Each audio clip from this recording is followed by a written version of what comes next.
Irreverent, entertaining, cool.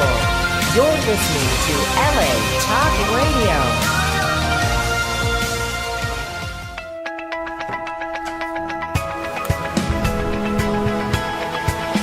You're listening to Peace Fund Radio with Ethan Dettenmaier and Adrian Paul, right here on LA Talk Radio.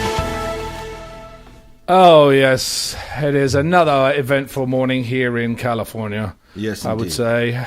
It's it's been quite a week. I can't believe how quickly time disappears. Lots of exciting stuff for you, though, in the works. Yeah, it's kind of been a very busy week. I'm just about to start the sword experience this weekend in Temecula. Mm-hmm. Hopefully it doesn't rain. There is a little bit of a forecast of rain, so we're going to have to... You do this outside? Yeah, a little bit outside, but we have some other options. So, well, sword fights happened outside. Well, that's the interesting thing. It's supposed to be a film set. It's supposed to get the idea of how you're supposed to be on a film. We've only got about 5 tickets left now, so... I'm hoping we'll fill those spots up. I don't want a huge class. I just want a fun class for the first event so that we get it kicked off and people can really see what it's about. Lots of beginners, rain, swords. What can go wrong? There we are. It was John Bailey, the indomitable John Bailey. That's right. I didn't realize you were on, actually. I was. You were. I've been doing a lot. I was actually doing a lot of radio shows and TV shows. I went to San Diego twice, once on Saturday, and... drove down from here early morning because I had an 8:30 call in the morning in San Diego. So it's a 2.5 hour drive. And got down there, did my interview, did 2 or 3 different ones, then went to Temecula to go to the winery. And as I'm on the way there, it gets totally jam-packed. It's like you can't see cars. Are like, what's going on? I'm in this traffic jam for about 30 minutes or so. And finally I get there and there's all these police cars and vans and that. And apparently that was the site of this plane crash this weekend. So a light plane had crash landed in this area and had gone into the back of a car that was on the freeway. This guy had parked off on the side of a freeway to actually link up his Bluetooth to the car. And the plane crash landed into the back of him. And I know it's not. That sounds weird and not funny, but somebody was killed. A woman in the back seat was killed because of it. So Ethan's having a heart attack. Ethan has just disappeared, ladies and gentlemen. He's running out of the studio, coughing and spluttering. Hopefully, we don't need a medic. Ethan, come back! At least two recent instances in Indiana where small airplanes have landed safely on the freeway when something went wrong, so they made emergency landings on freeways. It happens more often than you think, I think. Well, Harrison Ford came down last year, wasn't he? He came down at a golf course, yes. At a golf course. Yeah. And when the plane started to go out of control, I think he was able to get it to kind of an open area. So it was pretty impressive flying. Well, I just think with so many different advents of so much more flying machines now. You've got the drones in the air. I mean, you can't fly those in the city now because that's become dangerous. We've got so many poles up in the air. We've got flights, so many flights. We don't understand quite how many flights are going around today that transport us from one continent to the next. Yeah. I mean, seriously, thousands and thousands of flights every day are going I think it's drones that scare me the most, honestly, because in the news constantly you're hearing about close calls between drones and landing airliners. I feel like it's a matter of time before something happens there, and I hope it doesn't. There has been? Well, there hasn't been anything yet, but there are there are reports constantly of near misses between drones and airliners that are landing. So I just feel like it's a matter of time before something happens there. Yeah, I mean, although let's just get this straight: airline flying is actually so much safer than your day-to-day going back to and from work in a car. You have more. Oh yeah, I'm not trying to be an alarmist by any means. Don't be an alarmist, John. Please don't do that this morning, John.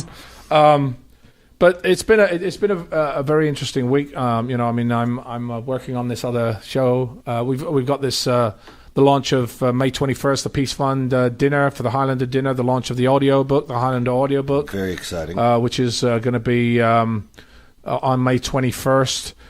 So the tickets are beginning to be bought. So if you want, you can actually contact Bev at thepeacefund.org to find out more about that evening. It'll be a big evening of food, music and broadcast craziness. Who else is on board with this with you besides everyone here at the Peace Fund? Well, obviously, I've got Elizabeth Grayson. Maybe Peter Wingfield might be coming up. I'm going to talk to David Abramowitz as well. I haven't spoken to him yet. Surprises in store. Surprises in store, yeah. Unfortunately, Stan Kirsch was going to make it, but he has to go to a wedding in, I think, Houston or somewhere. So he's not going to be able to be there. But, there are a lot of people that... I actually reached out to Jim Burns the other day. I heard a new song of his, which was absolutely amazing. He has such an amazing voice, that man. So soulful. But yes, he's. I find him extremely talented, and I wish he was able to come down. Maybe we can get him down. But I think it's going to be a great night either way. It'll be a great night. Yeah, it will be a great night. Sounds like some exciting things in store, and we know the restaurant is fantastic. Yes, you've done a couple of events there, haven't you? Yes, I have. I love it. And which one did you do? Did Bob Gurr? I did Bob Gurr, the Disney Imagineer, and he loved the place too. He thought it was a fantastic setting. It was one of his favorites. Really? Yeah. Why was it his favorite setting? I don't know. He just loved it for some reason. It was relaxed. The weather was nice. It's outside. I also did an event with the former members of Oingo Boingo earlier, and then I'm doing one with the Goonies in May. Goonies in May? Yeah. Are these charitable events, or are they? They are, right? Yeah. Because this event is all going to the Peace Fund. It'll all support the Peace Fund one way or another. So it's a great cause. It is. It is. John, what do you have? Do you have any updates for us before I start into the show's topic this week? Oh, we have all kinds of good things. First of all, if you are out there listening to the show, if you like what you hear every week, we do our best to inform you. We do our best to inspire you. And if you'd like to help us keep the show going, you can go to thepeacefund.org and click on our supporter wall. Donations of $250 or more, you can make a dedication that Adrian and Ethan will read on the air. You can make a dedication to a friend or a loved one to celebrate somebody's birthday, make it in memory of somebody, or dedicate it to yourself because you've helped us to protect, educate, and aid children everywhere. Thepeacefund.org. Click on that supporter wall, and we would love to be able to read your dedication on the air. Also, with spring weather, it's getting warmer. It's a great time to start thinking about health. Great time to start getting fit. You can go to our Facebook page for Pounds for Peace, which I have a link for that on our blog at blog.thepeacefund.org, where you can have your friends and family sponsor you to lose weight and get in shape. And of course, those proceeds will also benefit the Peace Fund and help us with lots of interesting things that we've got coming up. A couple that we can't talk about yet, but lots of really big things that are coming up that we are very, very excited about. And also, we are working with our friends at Wells Bring Hope to build another well in Niger. We've had many guests from Wells Bring Hope on the show. We had Barbara Goldberg, who was the co-founder and president. We had Gil Garcetti, who was the founder as well. You can find links to those episodes on our blog, and also information on the fundraiser that we currently have going to help them build another well. And the great thing about Wells Bring Hope is that they don't just go in and build a well. They actually go in and create sustainable solutions so that these communities can not only build these wells, but sustain them and have sustainable water, health, hygiene, and every wonderful thing that comes with water in these communities that have never had it before. I also want to mention that Pounds for Peace, John, because that's a really fun way to get back in shape, lose some pounds, lose some inches. And you can do it with the help of your friends and family. So if you want to get a little bit more in shape and help yourself and help others at the same time, it's a great way to do it. It's no big rush. You can do it over a period of 3, 4 months, 6 months, however you want. And it's all set up there. And we're also looking for more trainers and gyms to get involved in that, because it's a program that we're going to put out to different parts of the country so that we can get different people involved in having a healthier lifestyle, should we say. Exactly. And to find out how you can join it, just go to facebook.com/groups/pounds4peace. That's the numeral 4, pounds for peace. You'll find all the information that you need. Well, John, this week on Peace Fund Radio, I want to deal with a very troubling topic, and that is the culture of violence against women and children, young children, because it has become a very serious issue, especially in Europe and in many of the refugee camps that have popped up all over the countries now, and in many different places. And it's not necessarily just a problem of religion. It's a problem of culture as well. And I think we have to look at some of these issues because I think it's a very difficult thing to talk about. There's an epidemic right now, let's really put it like that. It's an epidemic of mass migration out of Syria and other Islamic majority countries into Western Europe. And sometimes this has left girls and women as targets of violence and abuse. Many of these people coming from these countries are not necessarily Islamic, but they are young men. The majority of the incoming asylum seekers, 72% of them are male. 72%, and 13% are women and 15% are children, according to calculations by a United Nations Refugee Agency. That means although at least 80% of these migrants are Muslim, according to an estimate from the Central Councils of Muslim in Germany. There's approximately 80% of the refugees at an asylum shelter in Munich are male, and the price for sex with a female asylum seeker is €10. That's approximately $13, just for those of you that know. There are 20 million refugees right now waiting at the doorstep of Europe. That's by Johann Hahn, the EU Commissioner for European Neighbourhood Policy and Enlargement Negotiation. Now, this is a serious issue. This has not become something that we can just ignore. But a lot of the people are ignoring this issue because it becomes a thing of, we're then going to be looked at being, anti this establishment, anti this religion. I don't think it's a matter of religion, it's a matter of culture. And I think it's a matter of rights of people that actually have to be stood up for and say, you can't do this is not right. In Sweden, for instance, due to the flood of multiculturalism, over the past 40 years, the country's now become a metaphor for the current crisis of mass migration into Europe and a crushing impact that this can actually have on women. It's on the verge of becoming a third world country. Now think about that. Sweden is on the verge of becoming a third world country because of its deplorable immigration system, where poor, illegal and legal immigrants take precedent over native-born population. Now, this is a tough thing. 40 years ago, the Swedish Parliament decided to turn the country into a multicultural cesspool. I wouldn't call it a cesspool. Multiculturalism is what makes us tick. We are a world of many different cultures, but we cannot say that we accept some of the rules and regulations that other cultures have if you're going to live together in harmony, because I think that's what the thing is. So.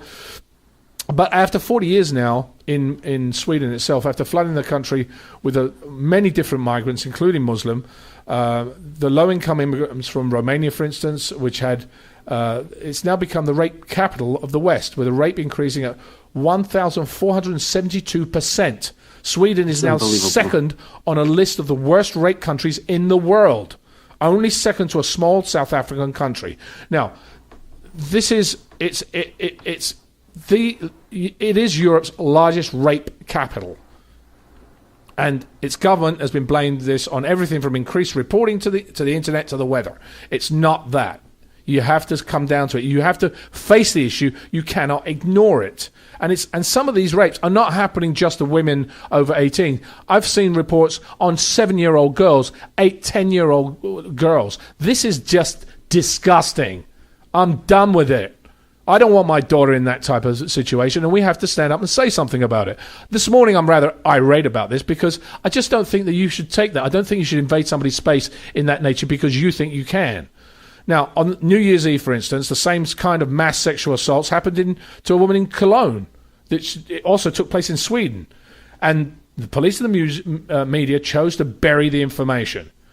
The men, it turned out, were mainly Afghan and claiming to be unaccompanied refugee children. Now, these are Afghans, so we're not talking about just one type of culture here. This is a couple of different ones. Most of them were seeking asylum. They were claiming to be children and are therefore fast-tracked to being admitted within 6 months of the asylum application. That basically means they're under 18 years old. Now, they say they are, but in reality, many of them are older than 18. Correct. So what ends up happening is, and I think this is where the issue of immigration has to be, and this is a very difficult situation, because I'm not against people coming into a country at all. Listen, I'm English. I came into this country, but I was vetted. I was looked at. And all the things that you have to do. You have to do reports on this person and find out who they are, instead of just bringing everybody in and going, okay, let's deal with this massive influx of immigration, and then just leave it. And just walk away from it, because that causes problems. It caused problems in the 1970s in the United States, when there was a mass influx of refugees from South America who had come from fighting the Civil War down there. They eventually came into the gang culture into Los Angeles, realized the gang culture, and created gangs. Reagan, in the 1980s, I believe it was, sent them back. There is now a mass problem in those countries, because these are the individuals running the country, because they weren't shown how to live in this society. They were just allowed to do what they had already done, and at that point it was a matter of being able to kill somebody was no problem, because they've been doing it in the way of actually supporting the country or standing up for a cause, but now they had to live. So that was actually a very easy way for them to continue. Well, this is exactly the same thing that is happening in Sweden and in other countries now. The Immigration Service, for instance, urged its administrators to accept as a child everyone who looked under the age of 40. Think about that. Apparently, without any thought as how inappropriate it is to place grown men in elementary and secondary school girls with teenage girls. So, as Sweden until December kept its doors open to migrants of the world, the country has accepted vastly more asylum seekers than its Nordic neighbours anywhere.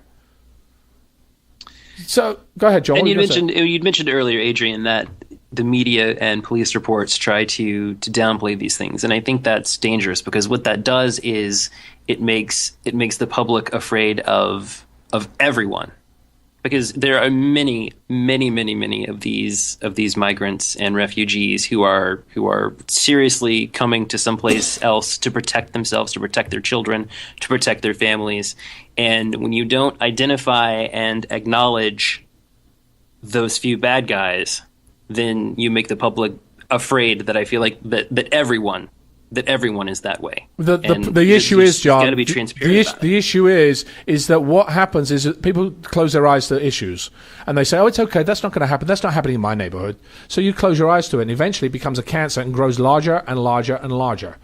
And for instance, in Sweden, since we were talking about Sweden, the only opponents willing to point out the link between the enormous increase in rape and the massive influx of Muslim-cultured immigrants entering the country was a Swedish Democratic Party politician, Michael Hess. However, when he linked the two, he was charged and fined with hets mot folkgrupp, which basically means denigration of ethnic groups, which is an actual crime in Sweden. I understand that totally, but you're linking a fact. You're not denigrating, being, what is it, denigration? You're not being looking bad to somebody or denouncing them as to their culture, but a fact of the matter is that since this has happened, since this influx has happened, this has been happening in this country, and I think that's where you actually have to understand that. When you have violence against women or young girls as well as a lifestyle, you know, it becomes a problem, because in refugee camps across Europe, women and girls have become more than just second-class migrants. They're targets for violence, abuse, rape, and gang rape. And this is not just this is not just Sweden we're talking here. We're talking Germany, England, a lot of other places. And, you know, one case, for instance, involved an 18-year-old girl who was gang raped by a group of Syrian refugees for a total of 5 hours.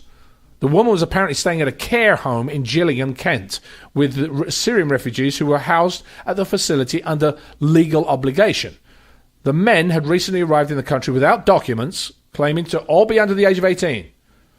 Now, considered the Rotherham rape scandal last year in Britain, which received that police and social workers had for years been hiding what amounted to 1,400 gang rapes of young women and girls by men of Pakistani descent, social workers and others claimed they were afraid to come forward to fear someone would accuse them of racism and Islamophobic. So what do? how do you solve an issue like this?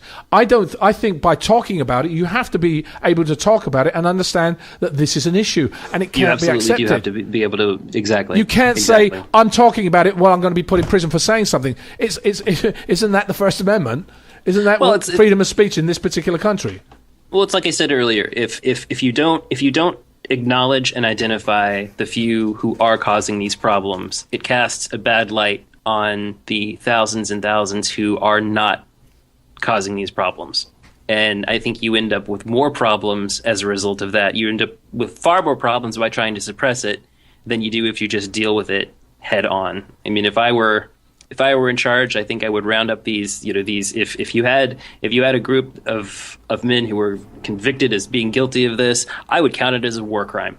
You have come into a foreign land and you're committing atrocities against people. You are. That's it. Yeah, and deal with it very decisively.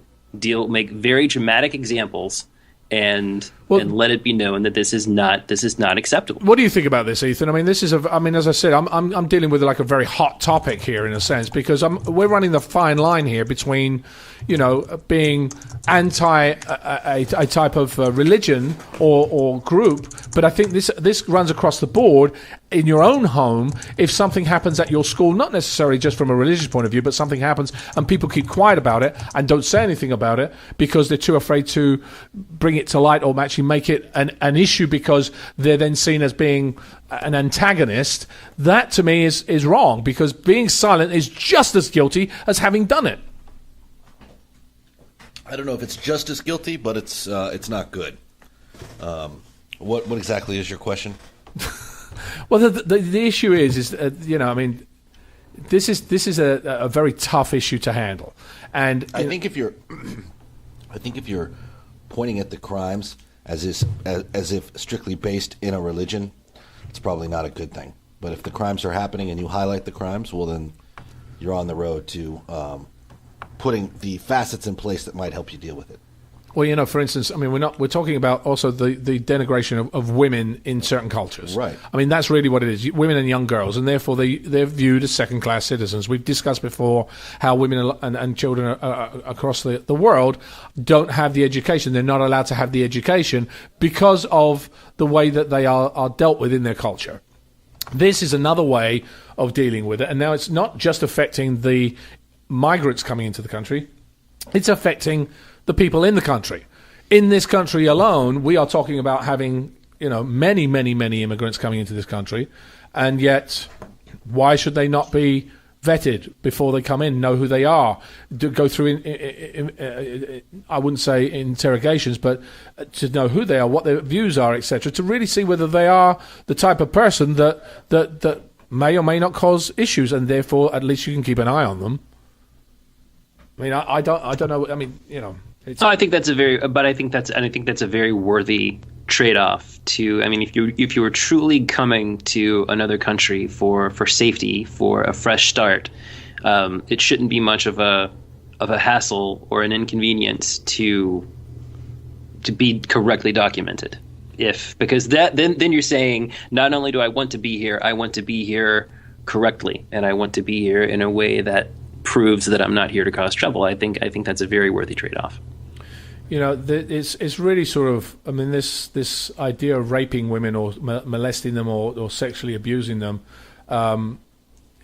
You have women's rights groups and politicians. They've highlighted some of these assaults against women and children in at least one camp last year, and they suggest these incidents are widespread, but they're not being reported because conditions for women and girls at some of the shelters are so perilous that these females are described as wild game, fighting off their male predators. But many of these victims fear reprisals and they can't say anything, so they're keeping silent, most of these social workers are saying. For example, one rape took place in June and police kept silent about it for nearly 3 months. Police kept silent about it for 3 months until local media published a story about the crime.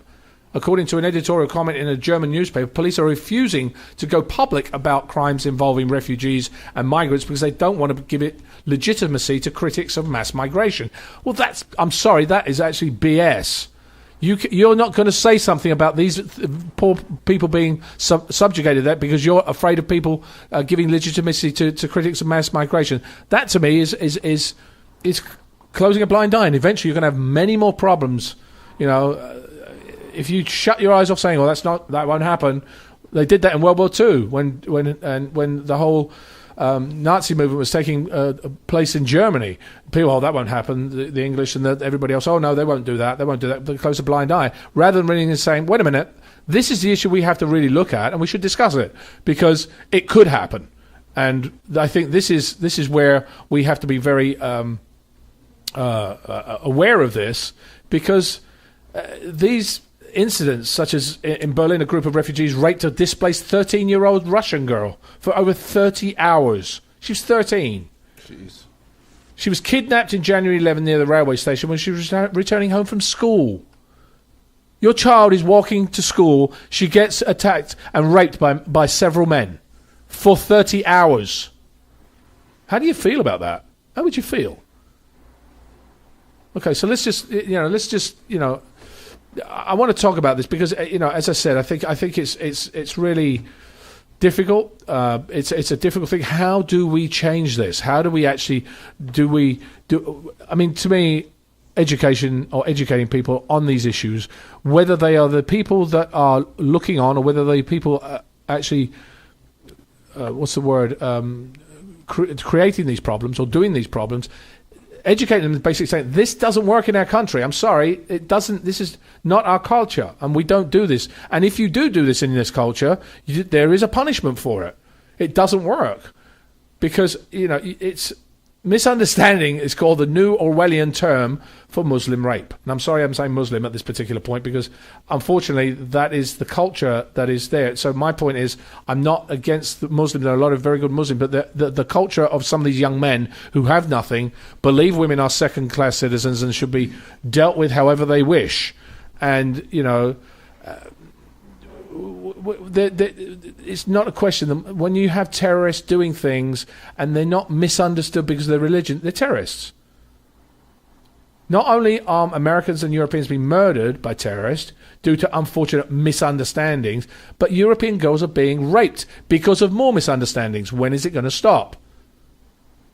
How many of these misunderstandings will have to be covered up before we avoid native population misunderstanding the peaceful nature of these migrants? In reality, what will end up happening is civil war. You're going to have civil war in Europe if you're not careful. In England, in Sweden, in other places, because people won't take it eventually, and people will fight back. And then that'll end up being mass blood everywhere, because that's where it'll end up. And that's the problem, too, because then you have innocent people being the victims of reprisals when, again, if you would acknowledge and identify the issues and punish those who are committing these crimes, then that's education for everybody and everybody involved, not only these European governments, but the good people, the good immigrants, the good people who are coming in, also the good refugees also need to stand up and say, look, this is not who we are, this is not what we believe. But they're not being given the opportunity to say that if the police and the media aren't reporting those crimes in the first place.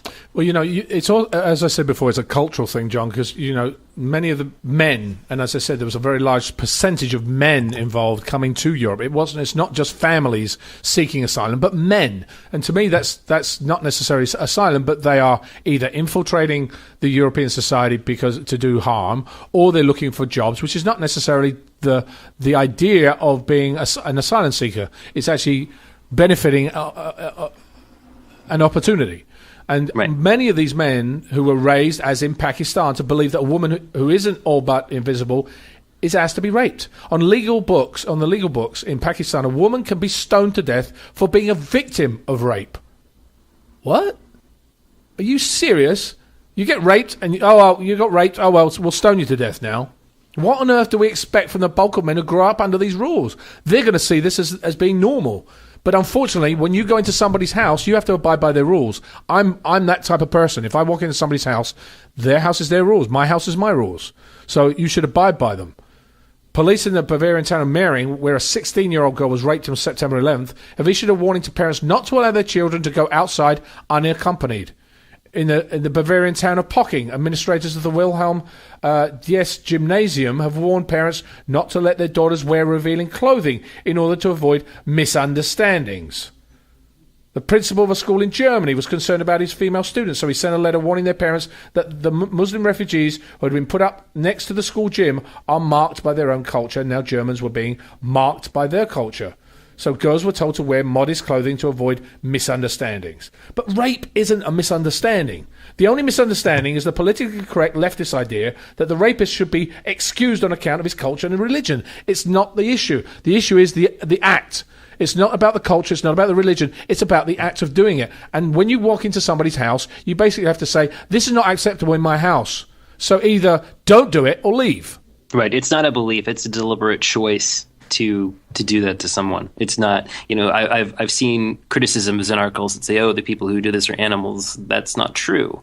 An animal animal behavior is instinctual. This is a deliberate choice. This is not instinctual behavior. You are choosing to do this to someone, and that's why, again, I had mentioned earlier that I feel like it should be considered a war crime. And if you make some very dramatic examples, then a lot of this behavior, I feel like, would be curbed.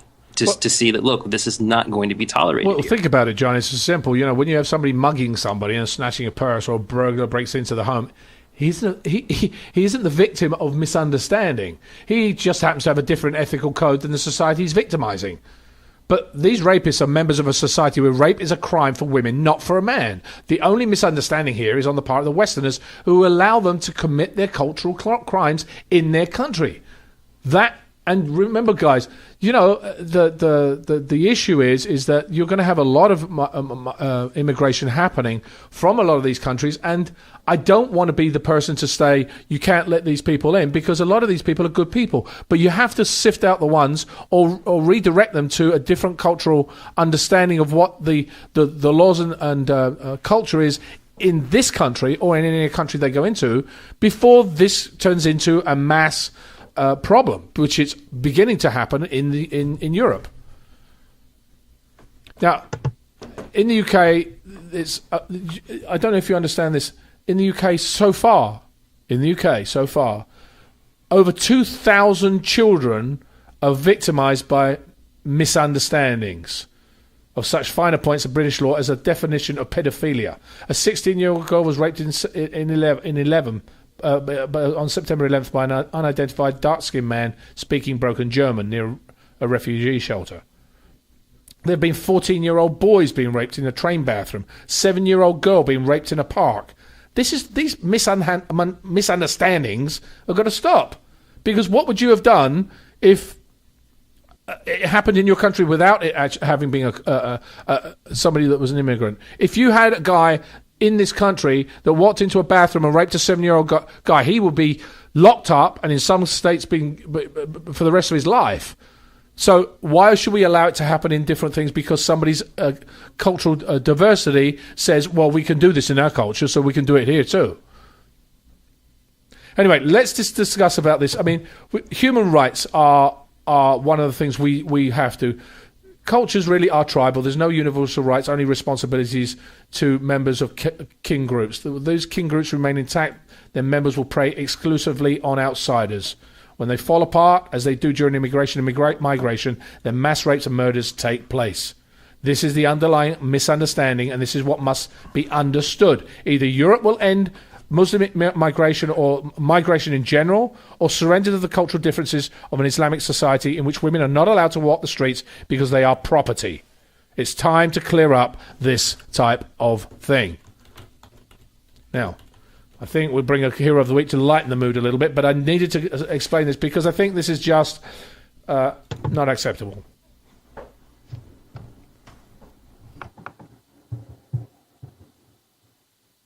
Do we have John here?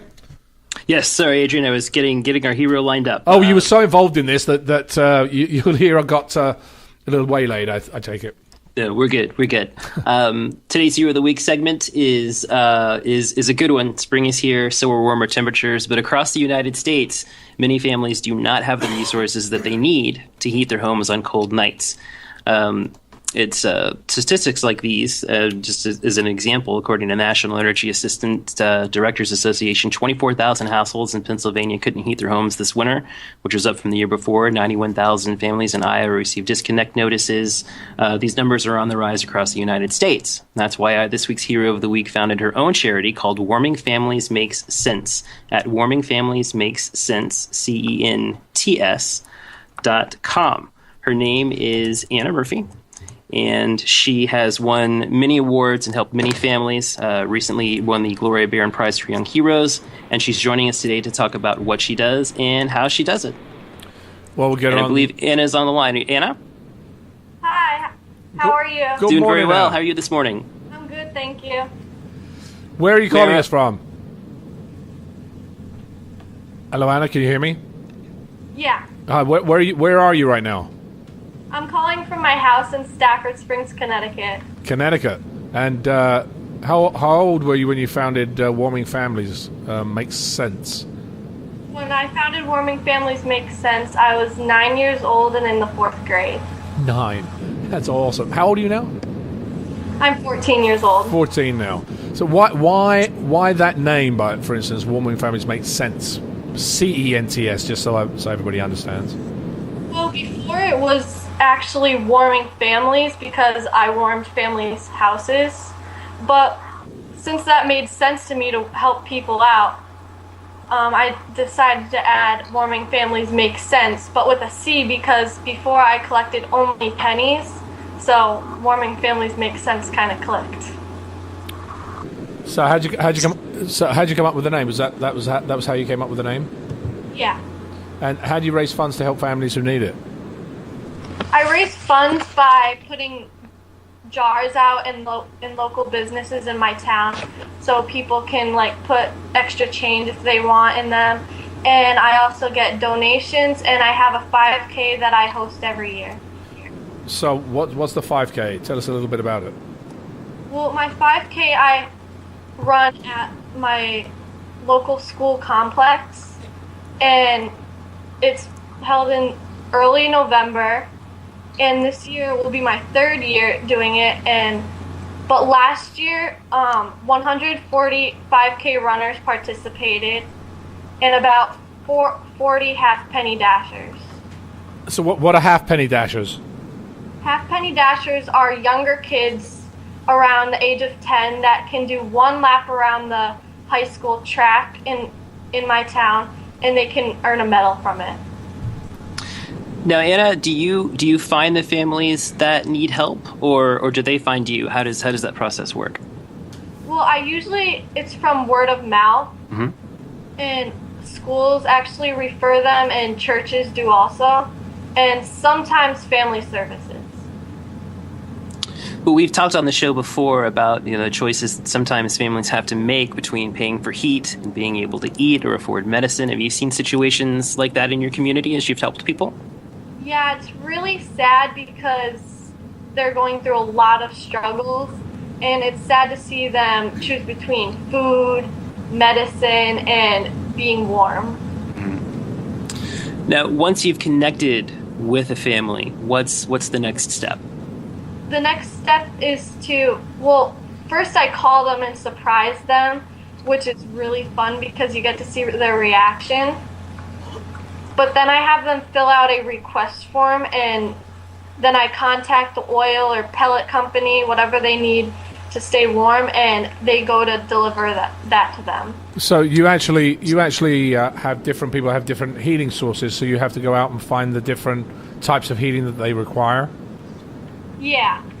And how do you do that? I mean, is that a lot of work to actually go and find, or do you have already set up your organizations that you need to supply them with those types of heating sources? No, it's not that hard. There's different companies that I have to talk to.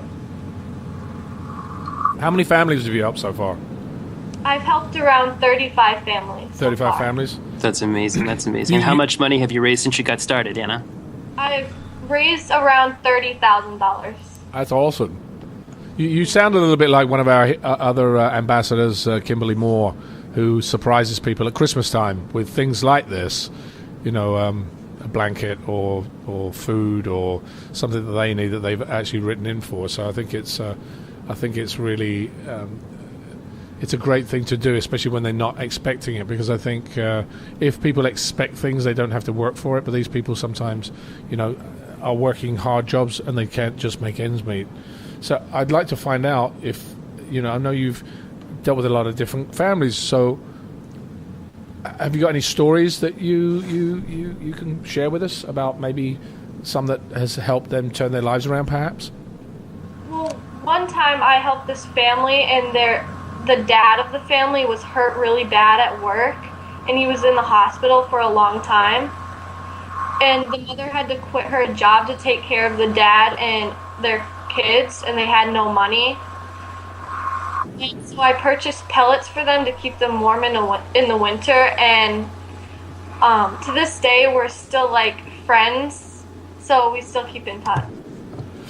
So that's amazing, Anna. What have you learned from this? I mean, obviously they've learned that there's kindness involved from different people, but what have you learned from it, Anna? Well, I learned that I'm braver than I actually thought I was, and it doesn't matter how big or how old you are, you can still make a difference. You just need to have a voice. That is so true. You have to have a voice. So, last question, what advice would you give other young people like yourself who want to start their own organizations? You started yours when you were 9. So it was. Did your parents help you at all? Yeah, my parents helped me a little bit, like with the calculations and stuff like that. What about your friends? Did you get any of your friends involved? Yeah, my friends are involved too. Sometimes they help me count all the money that is donated. I like that part. Actually, I love counting personally because some people don't like it, but I actually kind of love the math part. Yeah. But Anna, you've done something fantastic, and for that you're this week's Peace Fund Hero of the Week, and I thank you for doing what you do. And she's also a big soccer fan, Adrian. I know that you. Are you really? Who do you support? Well, I'm on FSC. It's a soccer team. And actually after this, I'm going to a U.S. women's soccer game. Awesome. What position do you play? I play forward. What part of forward? Left, right, or center? I usually alternate, but usually center. That's kind of what I used to play. I used to play up front and midfield. I love the game. I think it's a great game. Yeah. But anyway, Anna, thank you for your time today, and just remind people again where they can find you. They can find me on my website, warmingfamiliesmakesense.com.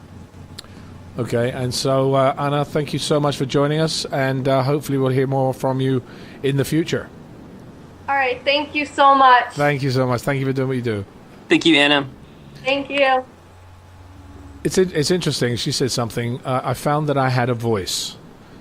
And from our topic earlier on today, we talked about people not having a voice or not standing up for some things. And yes, it is hard. And yes, you will have repercussions. But, sometimes I think it's necessary to stand up and say something that, you believe in or that is not right.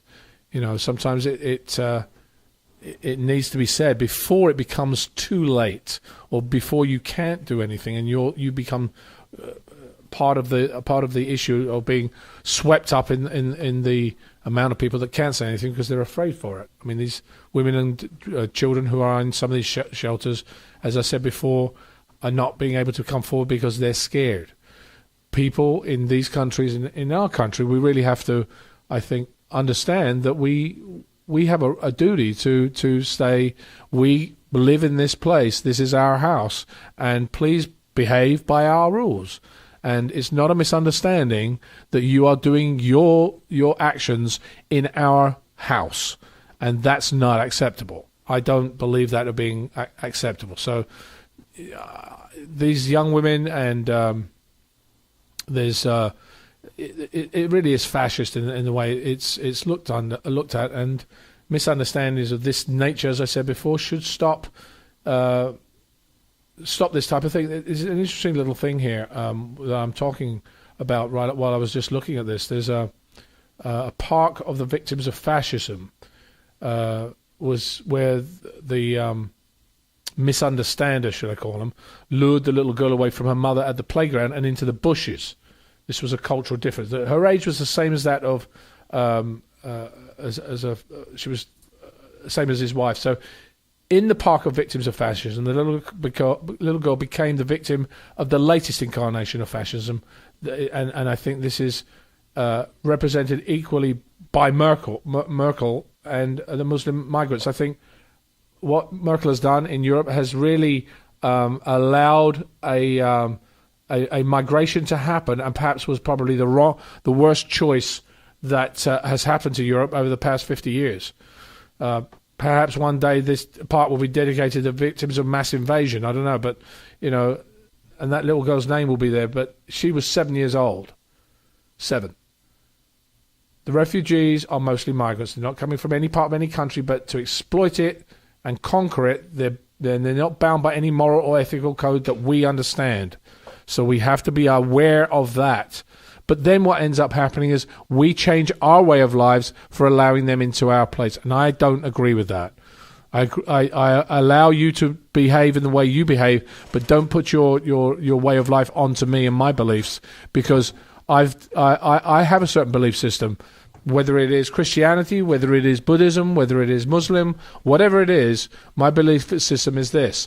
But if it is detrimental to any other human being, then I believe it should be discussed and put out in the open as to what the effects are to other people, rather than from what your own point of view is.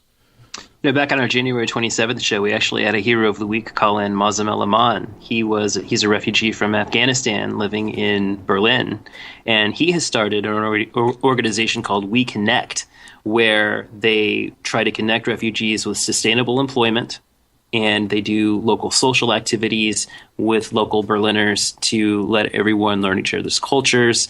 They do exchanges of music, food, arts, culture, all kinds of activities to try to bolster those relationships. And as Adrian said, and he was dead on earlier, education is the key to all of it. Education and understanding. That's got to be the first step. We also, there was a politician that I saw talking about the way that Sweden pretty much is lost now. The cultural diversity there has now taken over the main population, and therefore it's going to be turned into a totally different state or country. And England is probably 10, 20 years away from being in the same position. The reason is because most European women and men are so involved in their day-to-day life, and they don't have time to have kids. Maybe an English woman, for instance, will have a child when she's 30. She might decide to have one child. By the time a Muslim woman is 19, 20 years old, she may have already had 2 or 3 children. And by the time she's 30, she might have had 6 or 7. And multiply that by the hundreds of thousands that are across the country, and the amount of people that will then become a majority rather than a minority will then change the way that society is going to think and behave over the next 50 years. It is not a possibility, it is a probability, because of the way that it is structured. So something has to be done, especially in the education of this process as it moves forward. That is my belief, because bombs will go off, there will be civil war, women will be raped, cartoonists like in France will be murdered, and we cannot stop being told. We cannot be told to change our behaviour to avoid more of these misunderstandings that we've discussed. We'll lose more of our civil rights, and then other people will have their power to dictate their behaviour on our own way of life.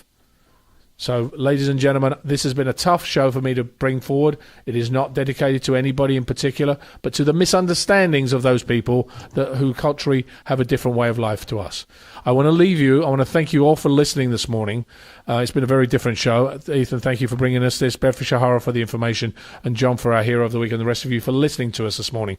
But I want to remind you of a man that this country revered, Robert F. Kennedy. He said, "Each time a man stands up for an ideal, or acts to improve the lot of others, or strikes out against injustice, he sends forth a tiny ripple of hope. and crossing each other from a million different centers of energy, and daring those ripples build a current that can sweep down the mightiest walls of oppression and resistance. This is Adrian Paul and Ethan Dettenmaier. We'll talk to you again.